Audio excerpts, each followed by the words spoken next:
Okay, today I'm going to explain to you a little bit of additional information about how to write a comparison assignment. Now, if you recall, we had 3 assignments that asked you to compare versions of a short story to a different version of the same story. The first assignment you had to do was A Sound of Thunder. You compared the short story by Ray Bradbury to the radio version. Then you had to compare the Velt, the short story, to the radio version. And lastly, you compared the Pedestrian, the short story, to the Ray Bradbury Theater TV episode version of the same story. Now, when I graded these assignments, I really hate to say the results were not very good. So I thought maybe we needed a little bit more direction and some tips about how to write a compare-contrast assignment. So I thought if you were a student and you didn't have a teacher to explain something to you, the first thing you might do is just go to Google and you might type in how to write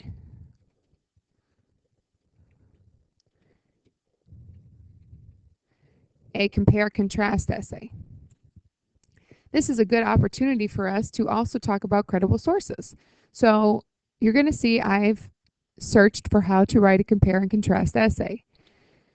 Now, when I'm selecting which source to use, keep in mind you want to look for a credible source.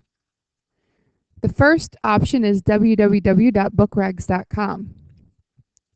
Well, that's a .com, that's a commercial source. So you have to think, is that a scholarly source?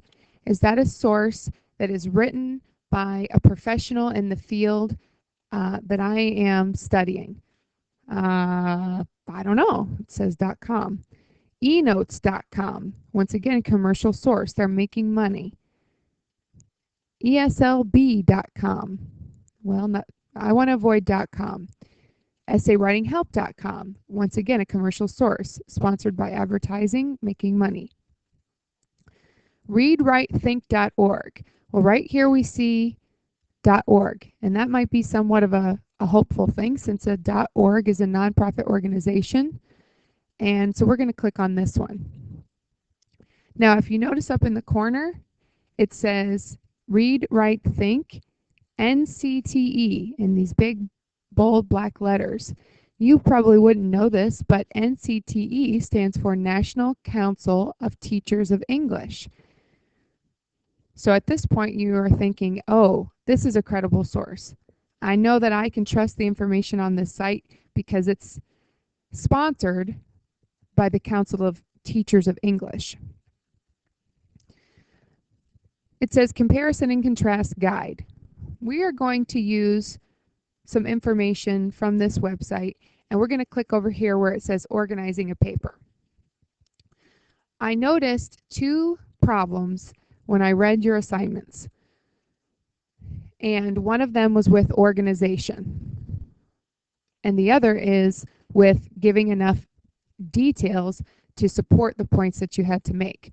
So let's see what this website has to say. Now, once again, if you were doing this on your own, you wouldn't have a teacher to explain it to you, but you could still read this information and maybe glean some tips from this website.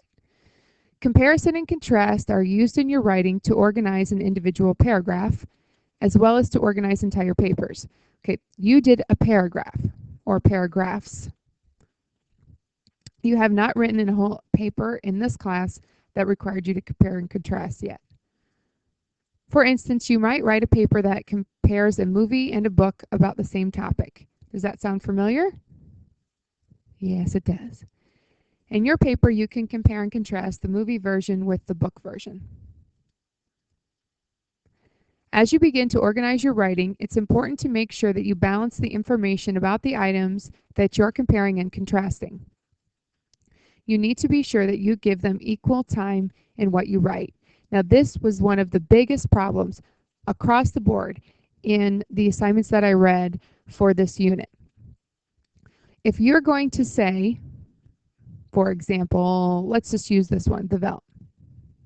The question said, what is the difference for the reason the kids kill the parents in the story versus the radio show? Use your cause-effect inferences to evaluate each piece of literature. If you were going to answer that question, you had to talk about the reason the kids kill the parents in the book, and you had to give me some details or quotes from the book to show me why the kids killed the parents. And then you need to talk about the movie and why the kids kill the parents in the movie. Or you could have talked about the movie first and then the book. But what happened was most people focused either on the movie. Well, I'm sorry, in the Velt we didn't watch a movie, but in the radio show, most kids focused just on one version of the story, like the radio show in the Velt. All they did was talk about the radio show. Or in the Pedestrian, all they talked about was what they saw in the movie in the Pedestrian. And they left out the details from the book. So it was a very unbalanced comparison, and that's a problem.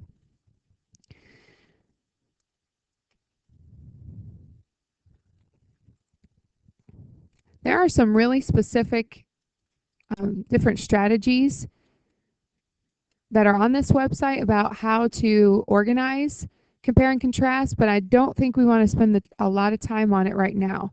So for our purposes, let's just quickly go over this kind of an idea. If you're going to organize a response to a question like which version of the story did you like better, or which version gave you the clearest feeling of the culture in the story, it's important to organize your writing. So in one paragraph, you of course don't really have an introduction, although you could. You more have a topic sentence. And then you might first start talking about the book and then talk about the movie. This is called whole-to-whole comparison, because you talk about everything from one idea first and then everything from the next idea second. And then you conclude your paragraph. This is called whole-to-whole comparison. What you saw me do in the example that I wrote about the help, where I compared myself to the character Skeeter, I did a point-by-point comparison. So I didn't talk all about myself and then all about the help. I talked about 3 points or 3 reasons why I was like Skeeter. If you recall, one was physical, and then I talked about Skeeter, and then I talked about myself. And then my next point was academic. I talked about Skeeter, then I talked about myself. And my third point was personality. I talked about Skeeter, and then I talked about myself. That's called point-by-point comparison. Either of these methods, where you talk about either all of one item being compared and then all of the other, or the method point by point, are very effective in comparison. But whatever you choose to do, you have to do it the same throughout the entire body of your assignment. For our assignment, we really probably used whole-to-whole, where you talked all about a movie or all about a radio show and then all about a book, or reverse, all about the book and then all about the radio show or the movie, because the assignment wasn't all that long, so that fit just fine for that purpose. This tab right here gives us some suggestions about transitions to use, so I don't want you to forget about transitions that we talked about yesterday. When you're comparing and contrasting, when you compare, here's some transitions you can use. Also, in the same way, like, likewise, similarly. And if you're going to say something's different, to contrast it, but, differ, even though, however, in contrast, these are all words you've seen before. On the other hand, sometimes people forget to use them, so it's significant to remember what transitions are. There's a lot more information on this website, but for the sake of time, we're not going to go through it right now.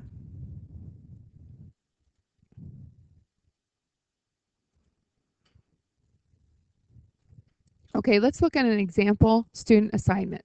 Now, a student has submitted this assignment on the Pedestrian, and I went ahead and added to it.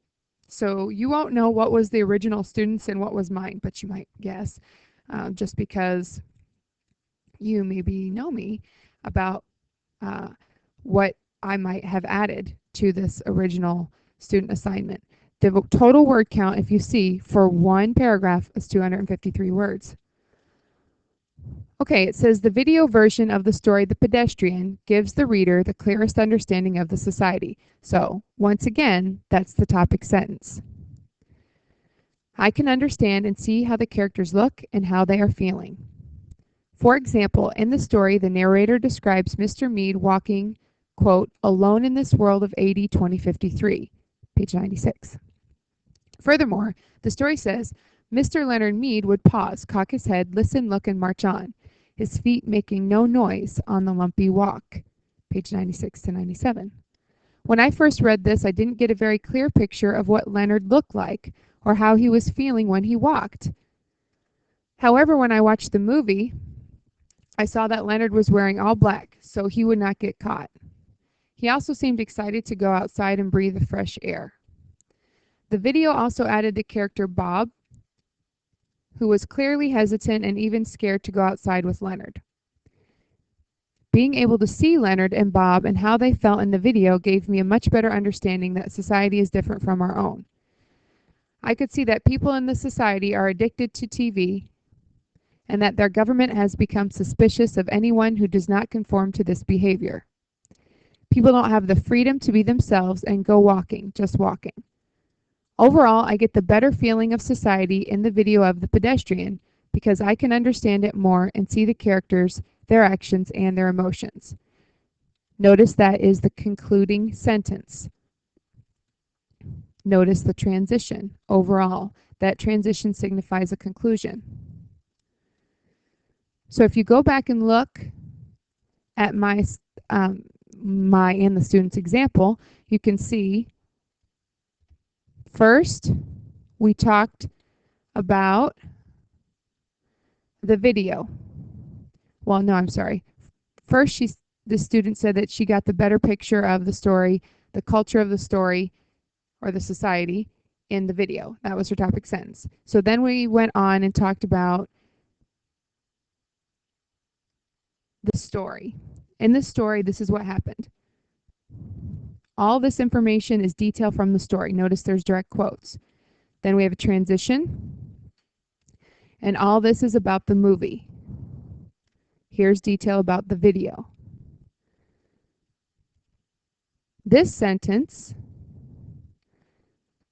is all explanation of why these differences were important to the reader. If you don't explain why the differences are important, then really what's the point of having differences? You have to explain that. And then you have a conclusion.